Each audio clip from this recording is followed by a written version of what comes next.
Hello everybody, this is me doctor Palsania. आज का topic है अपना अर्टिकेरिया या हिव्स। अर्टिकेरिया एक प्रकार का स्किन रिएक्शन है जो 20% लोगों को कभी ना कभी अपनी लाइफ में ज़रूर अफेक्ट करता है। क्या होता है कि अर्टिकेरिया में इंटेंस बर्निंग होती है, इचिंग होती है। इचिंग के साथ साथ स्किन कलर के इरप्शन होते हैं, स्किन कलर के रेड इरप्शन होते हैं।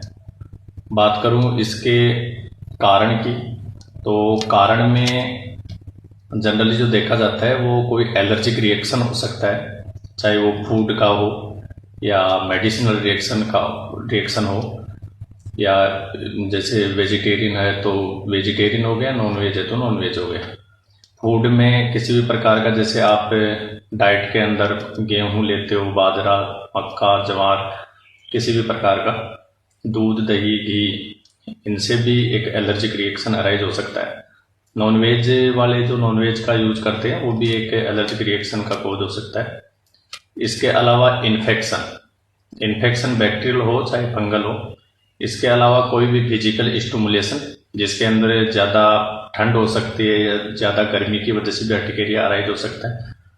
इन चीज़ों के अलावा एक मोस्ट इम्पोर्टेंट कॉज है आज के टाइम में जो मैं पेशेंटों में देखता हूँ, अक्सर काफ़ी पेशेंट्स जैसे कहते हैं कि सर हमने फूड एलर्जी का टेस्ट भी करवा लिया, ड्रग का भी करवा लिया, वेज का भी करवा लिया, नॉन वेज का भी करवा लिया, सब टेस्ट करवा लिया, लेकिन रिपोर्ट्स फिर भी हमारी नॉर्मल है।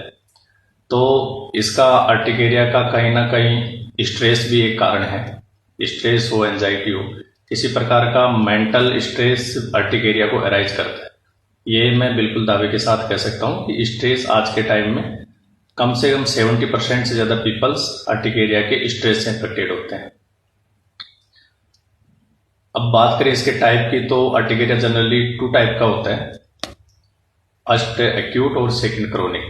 एक्यूट में जो अपने को देखने को मिलेगा वो 6 वीक्स से नीचे के जो पेशेंट है, मतलब यदि किसी के स्किन एलर्जी 6 सप्ताह से नीचे है तो वो एक्यूट हो गया, 6 सप्ताह से ज़्यादा से वो अफेक्टेड है तो वो क्रोनिक हो गया। इसके अलावा कई बार आप देखते हैं कि जैसे मानो ज़्यादा हीट या कोल्ड की वजह से स्किन पे इरप्शन अराइज हुई है और वो विदिन 24 आवर्स में सबसाइड हो गए। कई बार ये एक सीवियर कंडीशन हो जाती है, जैसे लिप्स पे ज़्यादा अफेक्शन होना या अपने आईब्रोज पे, फेस पे, इसको अपन एंजियोइडिमा कहते हैं।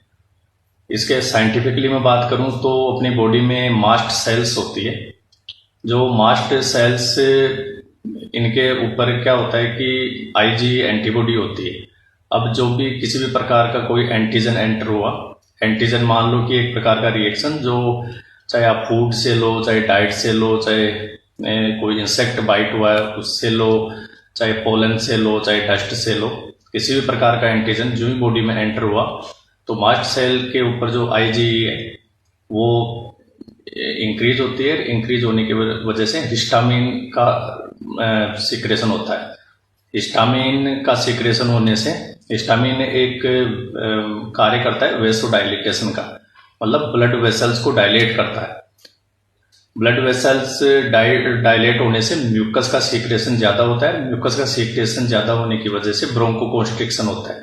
मतलब यह है कि ब्लड वेसल्स डायलेट होने की वजह से ब्रोंकोकॉन्स्ट्रिक्शन, मतलब सांस में तकलीफ होने लग जाती है। ये भी अर्टिकेरिया में देखा जाता है। बात करूं इसके लक्षण की, तो लक्षण में जैसा कि मैंने पहले बताया कि बर्निंग रहेगी, इचिंग रहेगी, स्किन कलर के या रेड कलर के इरप्शन इसमें अपने को देखने को मिलेंगे।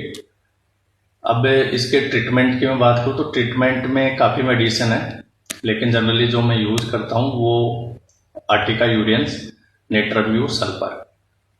अब ये दवाइयाँ आप चिकित्सक की राय से लें, क्योंकि ये होम्योपैथिक मेडिसिन है और लक्षण बेस पे इफेक्ट करती है। तो ज़रूरी नहीं है कि इन दवाइयों से आपका अर्टिकेरिया क्योर ही हो। तो चिकित्सक की राय से अच्छी दवाई का सिलेक्शन करवा के ही आप दवाई लें। Thank you.